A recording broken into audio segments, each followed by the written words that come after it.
Hi everyone, good morning and welcome back to my channel. তো আজকের দিনটা ছিল ভূত চতুর্দশী অর্থাৎ দিওয়ালির আগের দিন।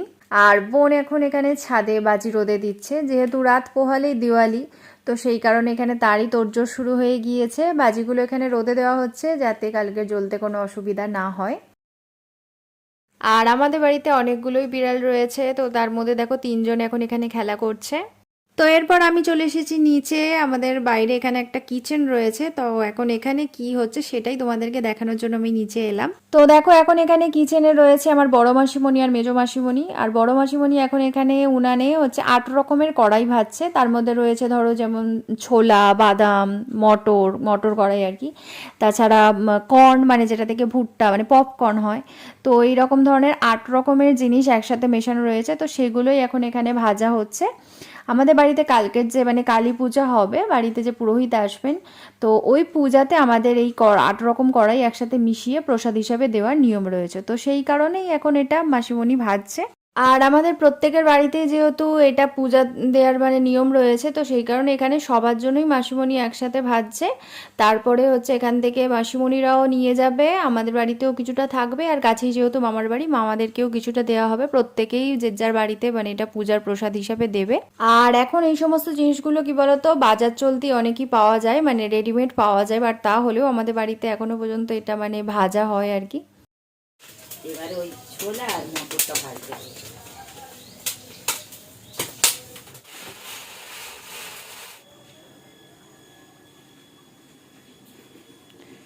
তো চলো দেখাই আজকের আমাদের কি কি রান্না হয়েছে। আজকে হয়েছে ডাল,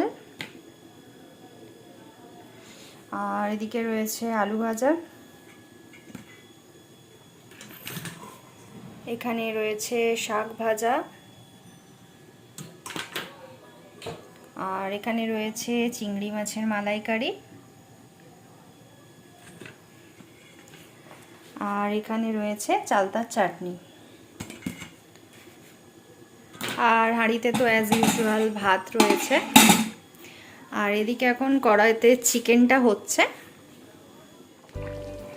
তো এই যে চিকেনটা অলমোস্ট হয়ে এসেছে।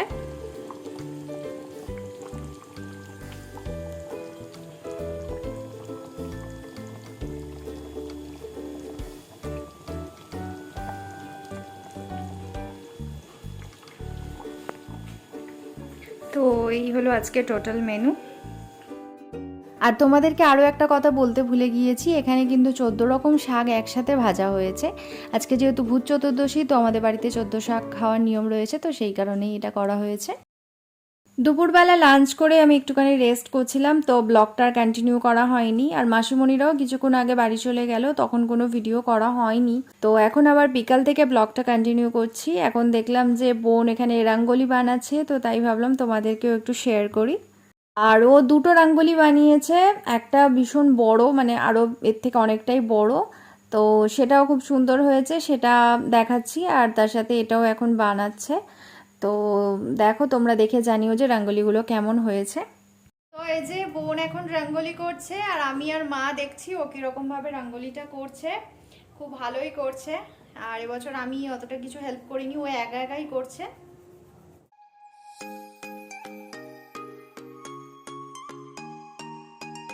তো দেখো রাঙ্গোলিটা এখানে পুরোপুরি কমপ্লিট হয়ে গিয়েছে।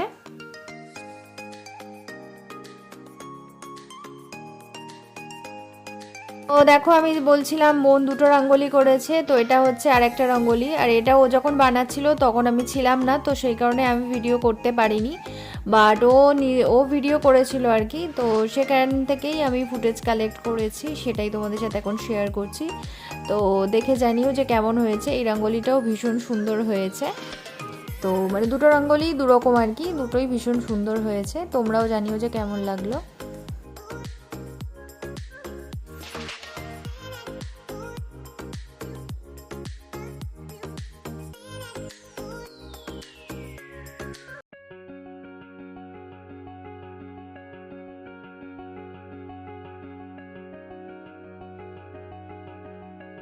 আর বোনও এখন এখানে রেডি হয়ে চলে এসেছে, কারণ ও এখন এখানে কিছু দিওয়ালি স্পেশাল ফটোশ্যুট করবে। আর আজকের আমি হচ্ছে ওর ফটোগ্রাফার, তো আমি এখন ওকে কিছু ভিডিও ফটোশ্যুট করে দেব।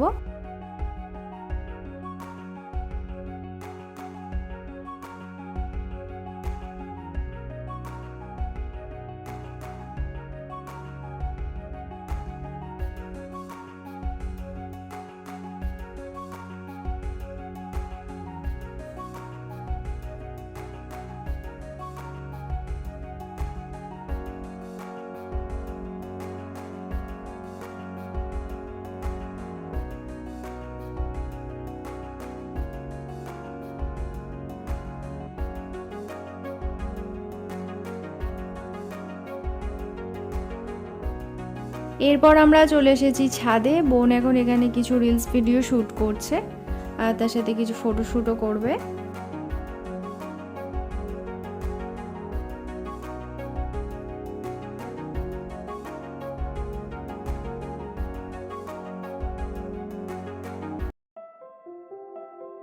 তো বোনের ফটোশ্যুট কমপ্লিট করে আমিও রেডি হয়ে একবারে নিচে চলে এসেছি।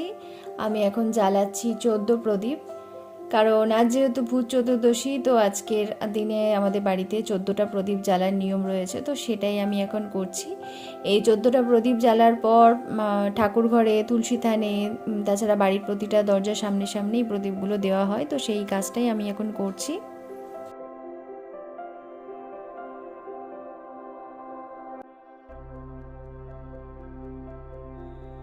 তো 14টা প্রদীপ জ্বালিয়ে নিয়ে আমি প্রথমেই চলে এসেছি তুলসী থানে। এখানে আমি প্রথম প্রদীপটা দিচ্ছি।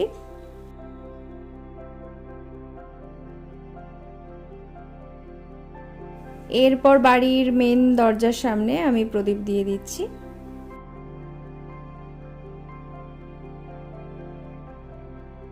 এরপর ডাইনিং স্পেসে এখানে যে আমাদের গোপাল ঠাকুরের যে ছবি রয়েছে ওখানেও দিয়ে দিচ্ছি প্রদীপ।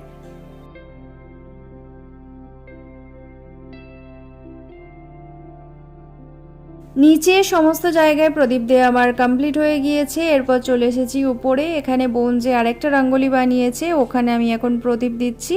এখানে আমি 8টা প্রদীপ দেব আর বাকি 6টা প্রদীপ অন্যান্য জায়গায় দিচ্ছি।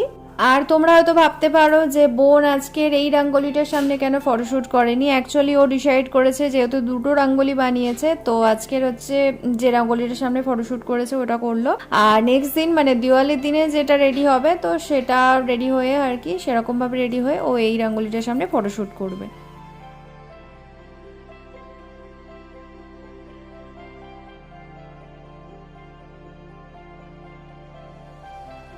তো এইভাবেই 14 শাক খেয়ে 14টা প্রদীপ জ্বালিয়ে আমরা আমাদের বাড়িতে ভূত চতুর্দশীর নিয়ম পালন করলাম। তো তোমাদেরও কার কার বাড়িতে এইরকম নিয়ম রয়েছে আমাকে ডেফিনেটলি কমেন্ট করে জানিও। তো আমার প্রদীপ দেয়া এখানে কমপ্লিট হয়ে গেল। চলো টাটা, আবার দেখা হবে নেক্সট ব্লগে।